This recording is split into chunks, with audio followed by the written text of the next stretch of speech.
¿Qué tal? Es un gusto poder saludar a todas y a todos.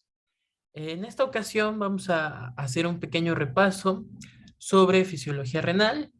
Vamos a hablar a grosso modo de las principales características de la nefrona y de sus funciones. Entonces, la idea de esta pequeña sesión, de este pequeño repaso, es poder enmarcar cada uno de los principales aspectos de la fisiología renal, ¿no?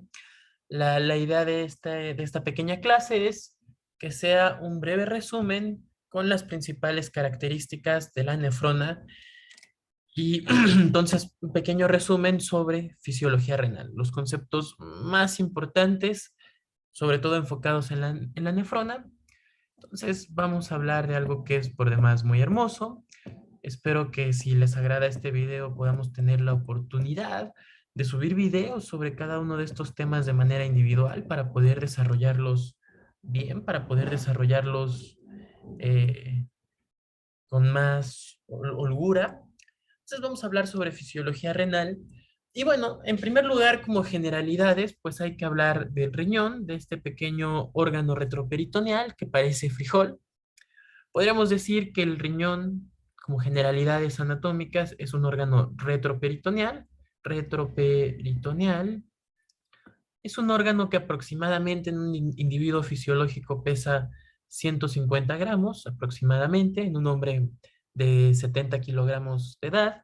Y hay quienes dicen, hay libros que dicen que el riñón equivale a lo mismo a que si yo tuviera mi puño cerrado, ¿no? Como si yo tuviera mi puño cerrado, eso es más o menos lo que pesa, lo que mide mi riñón, como si fuera mi puño cerrado. Y bueno, lo más importante que hablar del riñón es sus funciones. Y en ese sentido, el riñón es un órgano fascinante, porque es un órgano que tiene muchísimas funciones. Es un órgano que contribuye muchísimo a la economía de mi organismo, que tiene muchas funciones homeostáticas. Vamos a enunciarlas rápidamente. ¿Cuáles son las principales funciones del riñón? Bueno, en primer lugar, excretar metabolitos. Esa es de las principales funciones del riñón, excretar metabolitos. Es decir, es un órgano que se encarga de eliminar por medio de la orina muchas sustancias que si se acumularan en nuestro cuerpo podrían ser tóxicas, podrían ser nocivas. Ejemplo de esas sustancias, la urea, la creatinina. ¿Que ¿De dónde viene la creatinina? La creatinina es una sustancia que viene de el metabolismo del músculo, metabolismo muscular. El ácido úrico es otra sustancia que se encarga de excretar el riñón, que ojo, no es lo mismo excretar que depurar, lo vamos a ver más adelante. El ácido úrico, ¿que de dónde viene el ácido úrico? El ácido úrico viene del metabolismo de los ácidos nucleicos, la urea, que viene del metabolismo de las proteínas, de los aminoácidos. ¿Qué otras sustancias excreta el riñón? La bilirrubina, que ¿de dónde viene la bilirrubina? La bilirrubina viene de la hemoglobina. Se encarga, por ejemplo, también de filtrar, de excretar hormonas, fármacos, muchos fármacos que tienen un metabolismo renal, por ejemplo, la metformina, muy usada para la diabetes mellitus tipo 2. Entonces es como lo que algunos profesores dicen, ¿no? Si tú quieres poder depurar tu cuerpo, necesitas básicamente dos riñones funcionantes, un hígado. No necesitamos más, ningún producto, nada de Herbalife, ni nada por el estilo. Ahora, otra función muy importante de mi riñoncito es mantener el equilibrio hidroelectrolítico. El equilibrio hidroelectrolítico. Es mantener el equilibrio hidroelectrolítico. Esto se refiere a que los ingresos de agua sean iguales a los egresos y los egresos están muy, muy, muy regulados por el riñón, ¿no? Es decir, el riñón se encarga de mantener el volumen plasmático, de cierto modo. Muy asociado a eso, el riñón se encarga de regular la presión arterial. de regular la presión arterial. Recordemos que en el riñón se dan estímulos de todo el eje renina, angiotensina, aldosterona. Entonces, el riñón se encarga de regular la presión arterial. Importantísimo también, el riñón se encarga de regular el equilibrio ácido-base, de regular el estado ácido-base. El equilibrio ácido-base, el riñón regula las cantidades de hidrogeniones y de bicarbonato, primordial. Otra función tal vez no muy conocida es que el riñón se encarga de la producción de, contribuye a la producción de eritrocitos, aunque no es directamente quien produce eritrocitos, se producen en la médula ósea. El riñón produce eritropoyetina, que es un potente eritropoyetina, que es un potente estimulante para la médula ósea para producir eritrocitos. Personas con enfermedad renal crónica van a tener entonces anemia. El riñón también participa en el metabolismo del calcio, De hecho, el riñón produce colecalciferol, calcitriol, que participa en el metabolismo de la vitamina D. Y por último, pues el riñón, junto con el hígado, aunque en mucho menor medida el riñón, es un órgano que se encarga de hacer gluconeogénesis. ¿Qué es la gluconeogénesis?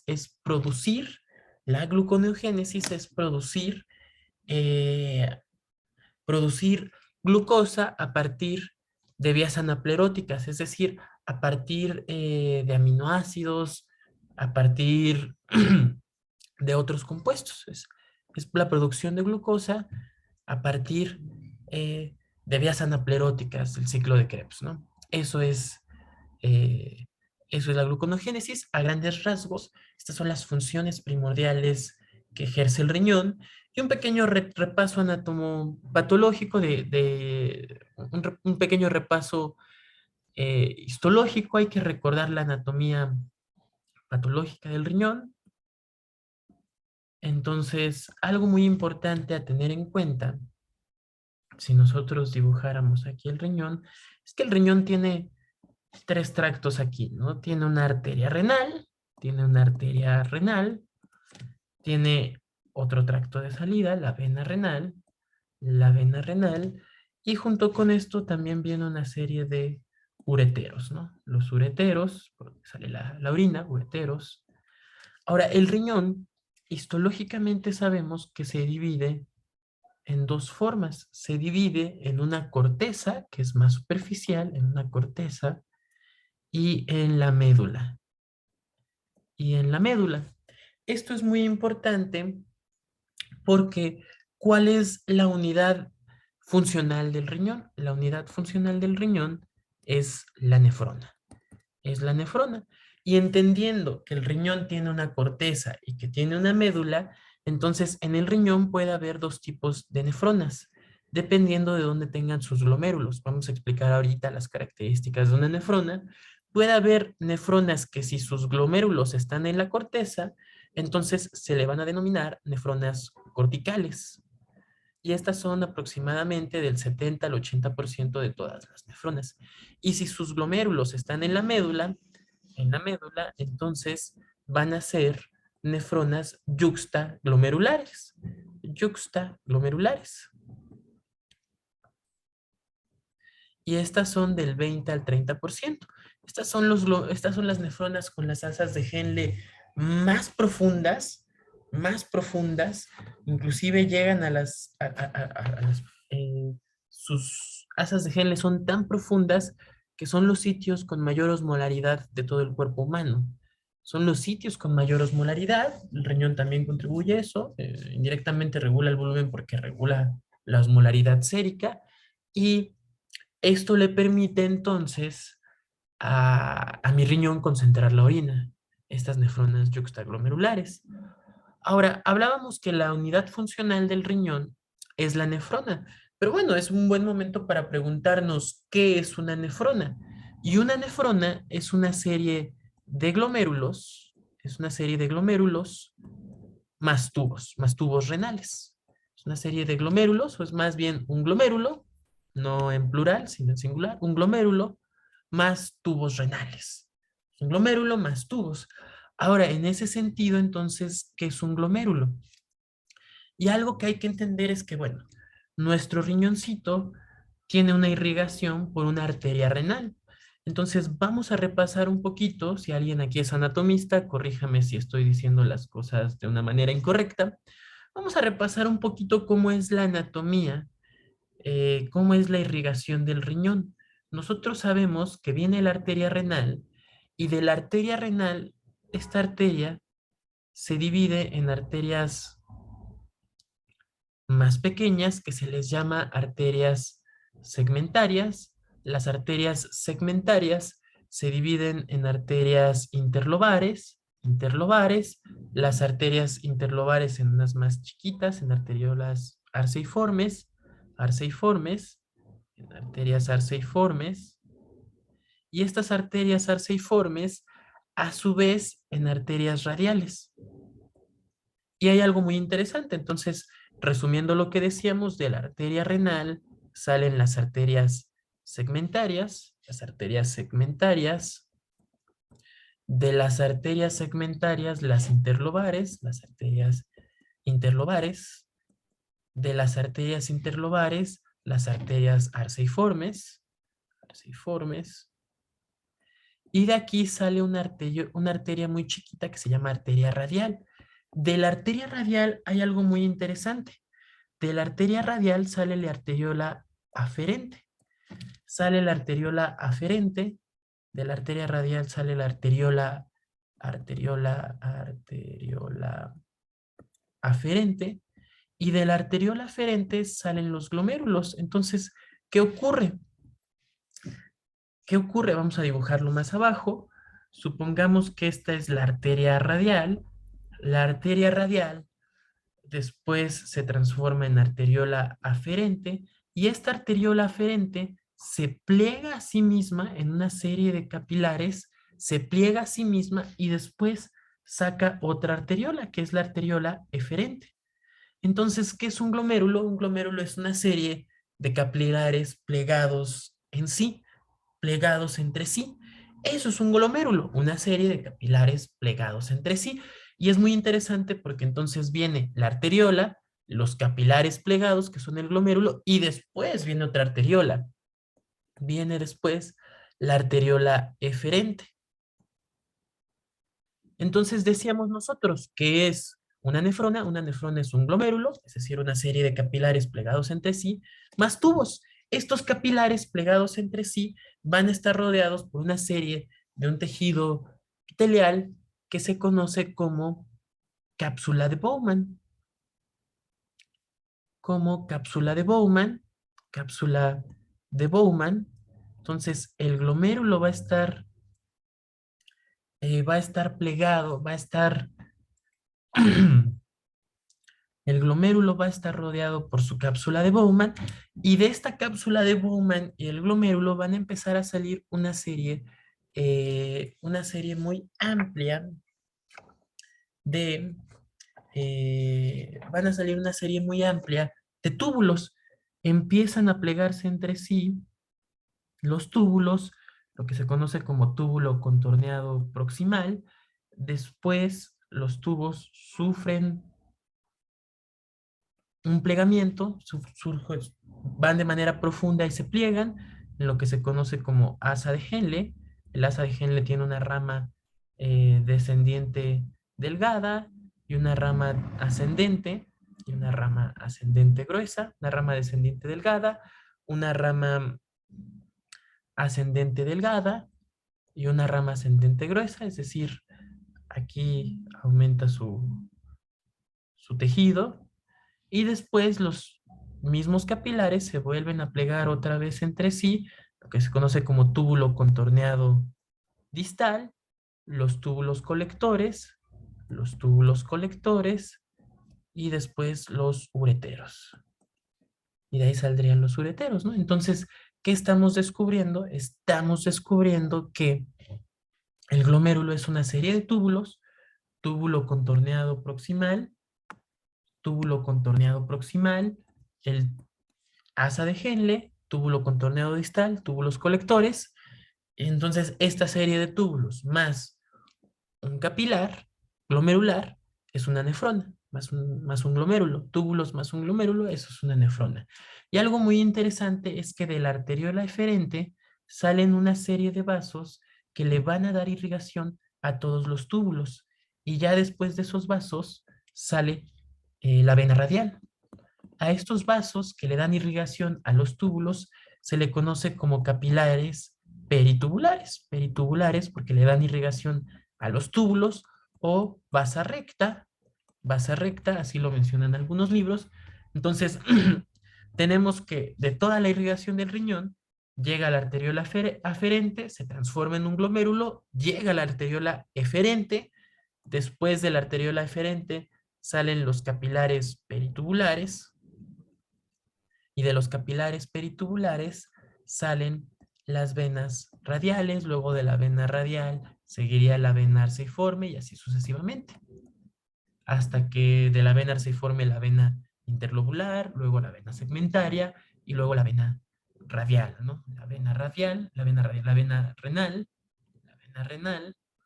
Entonces, eso es una nefrona, una serie de un glomérulo más una serie de túbulos.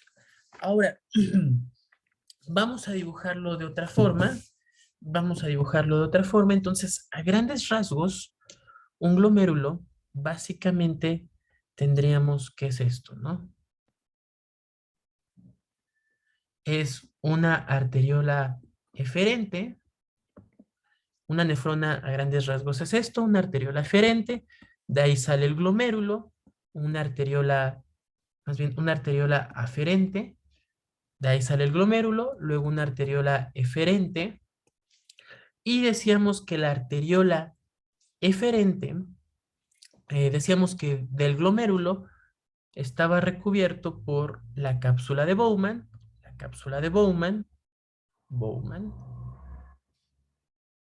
y de la cápsula de Bowman empezaban a salir una serie de túbulos, ¿no?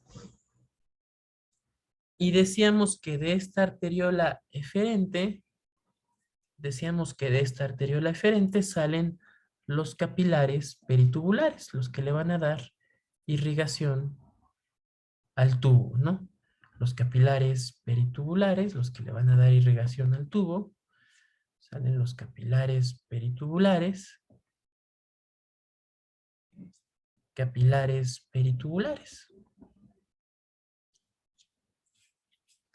Entonces, algo muy interesante que hay que entender aquí, algo muy importante que hay que entender en esta situación, es que, bueno, el riñón puede realizar distintos procesos.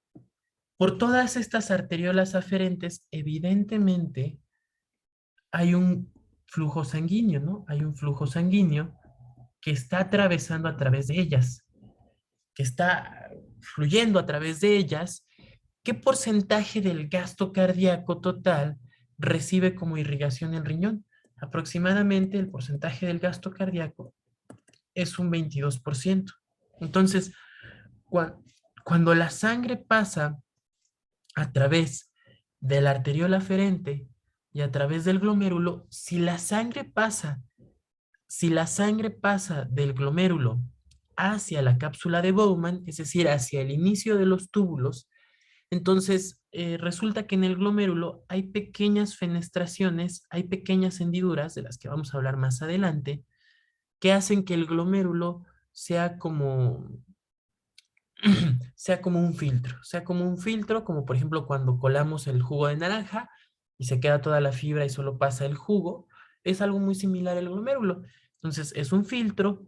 Entonces decimos que todo lo que atraviesa del glomérulo a la cápsula de Bowman, si el líquido, si el flujo sanguíneo pasa del glomérulo a la cápsula de Bowman, ese es un proceso que se conoce como filtración glomerular. Es decir, la sangre fue filtrada del glomérulo a la cápsula de Bowman. Ahora, ¿qué otros procesos puede tener el riñón? ¿Qué pasa si ahora ese flujo de sangre que está a través de los túbulos regresa a la circulación sistémica porque pasa de los túbulos hacia los capilares peritubulares. Bueno, ese es un proceso que se conoce como reabsorción. ¿O qué pasaría si hay una sustancia, por ejemplo, que se filtra en los... ¿Qué pasaría si hay una sustancia que se filtra en los glomérulos, pero regresa a los capilares peritubulares, a la circulación? Esa sustancia se reabsorbió. ¿Qué pasaría si, por ejemplo, hubiera una sustancia? ¿Qué pasaría si, por ejemplo, hubiera una sustancia que pasara, se nos está moviendo la pantalla, ¿qué pasaría si, por ejemplo, hubiera una sustancia que pasara de los capilares peritubulares hacia los túbulos? Es decir, no se filtró, pasó directamente de la circulación hacia los túbulos. Ah, entonces decimos que esa sustancia se secretó, esa es la secreción. Se secretó, pasó de los capilares, de la circulación a los túbulos directamente. Y por último, pues nosotros sabemos que estos túbulos, después de los conductos correctores, van a acabar en los ureteros y de ahí hacia la orina. Entonces, ¿qué pasa si una sustancia, después de todos estos procesos, después de todos estos procesos, hubiera una sustancia que acaba en la orina? Entonces, esa sustancia se excretó. Esa es la excreción. Esa sustancia se excretó. Esa es la excreción. Lo que sí llega a la orina. Esa es la excreción. Entonces, el riñón puede tener varios procesos. Filtración, que ¿qué es lo que se filtra? Lo que va del glomérulo a la cápsula de Bowman. Secreción, que es lo que se secreta, lo que va de los capilares hacia los túbulos. Reabsorción, que es lo que se reabsorbe, lo que va de los túbulos regresa a la circulación sistémica, a los capilares peritubulares, o si al final se forma la orina y esa sustancia aparece en la orina, eso es la excreción. Entonces, ¿qué podríamos decir? Que la excreción, que al final de cuentas la excreción renal, la excreción renal va a ser el resultado de la filtración, de lo que se filtre, de la filtración, más la secreción, menos la reabsorción.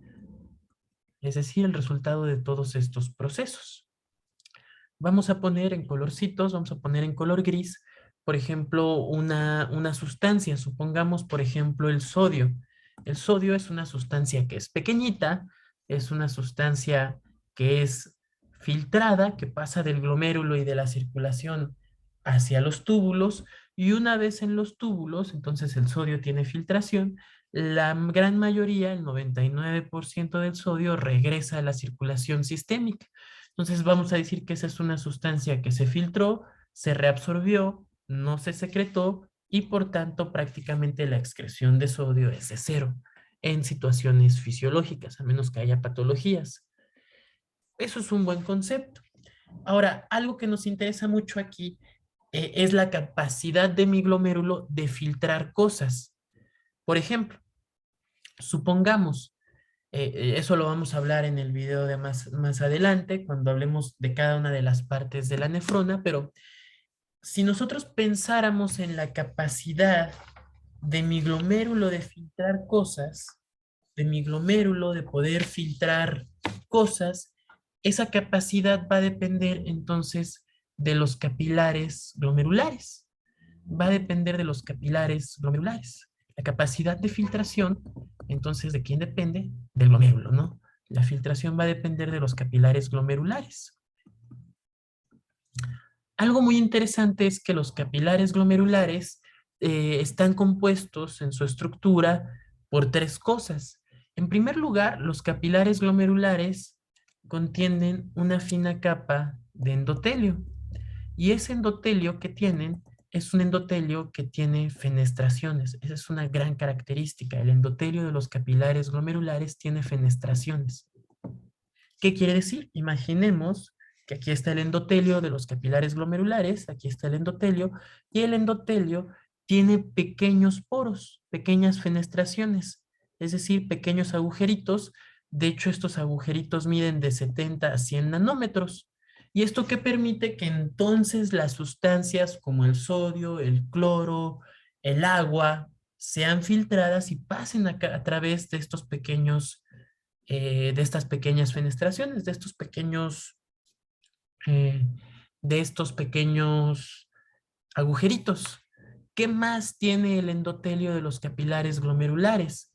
El endotelio de los capilares glomerulares tiene una membrana basal, y la membrana basal está recubierta o está formada por proteoglucanos, es decir, por eh, proteoglucanos que tienen estructuras de aminoácidos, que son proteínas junto con glucosa, y que le van a dar entonces estos proteoglucanos, esta membrana basal con proteoglucanos, como está formada de proteínas, le van a dar una carga negativa a los capilares glomerulares, le van a dar una carga negativa.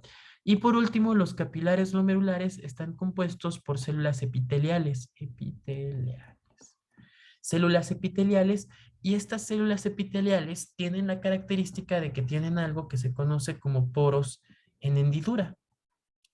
Estas células epiteliales son podocitos, entonces tienen pequeñas prolongaciones como de bracitos que a final de cuentas son como unas prolongaciones, como unos bracitos que son poros en hendidura, que son pequeñas barreras o pequeños espacios que hay entre ellos, espacios que miden de 25 a 60 nanómetros. Entonces, por aquí también se filtran las sustancias hasta que llegan a las fenestraciones y de ahí pasan a la cápsula de Bowman. Entonces, esto que me muestra que los capilares glomerulares, que todo mi glomérulo está diseñado para que se filtren las cosas. A grandes rasgos, ¿qué se filtra? ¿Qué se filtra de los capilares glomerulares? ¿Qué sí se filtra de los capilares glomerulares? ¿Se filtra el agua? Sí. ¿Se filtran los electrolitos? Sí. Entonces es más sencillo pensar qué es lo único que no se filtra en los capilares glomerulares. Lo único que no se filtra son las proteínas. ¿Por qué? Porque las proteínas son muy grandotas. Por ejemplo, vamos a pensar en esto. ¿Cuál es la masa molar? ¿Cuál es la masa molar del agua? H2O. La masa molar del agua es de 18 daltones. 18 daltones. Es chiquita el agua, entonces puede pasar por las fenestraciones, por los podocitos del epitelio glomerular. Sí, sí puede pasar por ahí. ¿Cuál es la masa molar? ¿Cuál es la masa molar del sodio? Es de 23 daltones. ¿Se filtran los electrolitos como el sodio? Sí, sí se filtran. ¿Cuál es la masa molar, por ejemplo, del cloro? O bueno, vamos a pensar en otro ejemplo, la glucosa. La glucosa. ¿Cuál es la masa molar de la glucosa? 180 daltones. Entonces, ¿se puede filtrar la glucosa? Sí, sí se puede filtrar, porque son moléculas muy chiquitas. ¿Cuál es la masa molar? Esto es muy importante. ¿Cuál es la masa molar de la albúmina, la principal proteína en la sangre? La masa molar de la albúmina es de 69,000 daltones, muchísimo más grande. Entonces la albúmina es muy grandota, y además de que es muy grandota, por ser una proteína, tiene una carga negativa que se va a repeler con las cargas negativas de los proteoglucanos de la membrana basal. Entonces, es muy grandota y tiene carga negativa. Entonces, ¿se va a filtrar la albúmina y las proteínas? No, porque son muy grandotas. En estados de patología, vamos a ponerlo rojo, por ejemplo, lo que ocurre en la enfermedad renal crónica, se pierden estas características de la membrana basal y entonces se filtran las proteínas. Se filtran las proteínas, lo cual es muy dañino. Ahora, decíamos que el riñón ejerce sobre todo cuatro procesos: excreción, filtración, secreción y reabsorción. Excreción, filtración, secreción y reabsorción. De estos procesos que ejerce, eh, ¿cómo yo podría saber cuál es la filtración del riñón? ¿Qué es lo que nos importa para saber el estado del glomérulo? ¿Cuál es la filtración del riñón? ¿Cómo lo podría saber? Tendría que ser una sustancia que sea filtrada, que no se secrete y que no se reabsorba, para que entonces la excreción de esa sustancia sea igual a la filtración.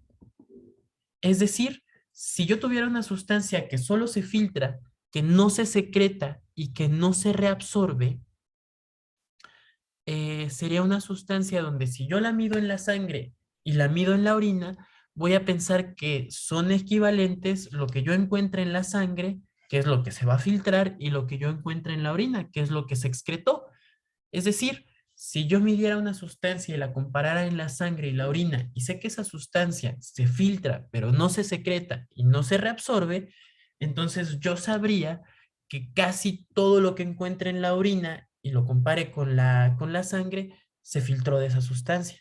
Es decir, que la excreción es prácticamente igual a la filtración. ¿Qué sustancias tienen esas características? Lo tiene algo que se llama el ácido paraminohipúrico, pero eso es una sustancia endógena. ¿Qué sustancia endógena? ¿Qué sustancia es el ácido paraminohipúrico? Es una sustancia exógena. ¿Qué sustancia endógena cumple casi esas características? Lo voy a poner en color, lo voy a poner en color morado, la creatinina. La creatinina, que viene del metabolismo de los músculos, y en cierto modo también la urea. La creatinina, y en cierto modo también la urea, utilizamos la creatinina, muy utilizada por los nefrólogos. ¿Por qué? Porque es una sustancia, la creatinina, que se filtra en los riñones, es decir, pasa de la cápsula de Bowman, pasa de los glomérulos a la cápsula de Bowman, se filtra, no se reabsorbe, la creatinina no se reabsorbe, no se secreta, no se secreta, y si es excretada en la orina, y si es excretada en la orina. Entonces, esto me permite que medir mis niveles de creatinina sea un buen indicador endógeno del estado de la filtración de mi glomérulo, del estado de la filtración de mi glomérulo. Que mucho ojo, ¿cuánto es la filtración normal? Si nosotros decíamos que el gasto cardíaco del glomérulo es del 22%, ¿cuál es la filtración normal de mi glomérulo? Aproximadamente de 120 mililitros por minuto. Eso es una tasa de filtración glomerular normal, aproximadamente, de 120 mililitros por minuto. Eh, en el siguiente video vamos a ver las leyes de Starling, de las que depende principalmente la filtración glomerular, y vamos a ver a grandes rasgos qué es lo que hace cada una de las partes de la nefrona. Y con eso pues tendremos un breve repaso.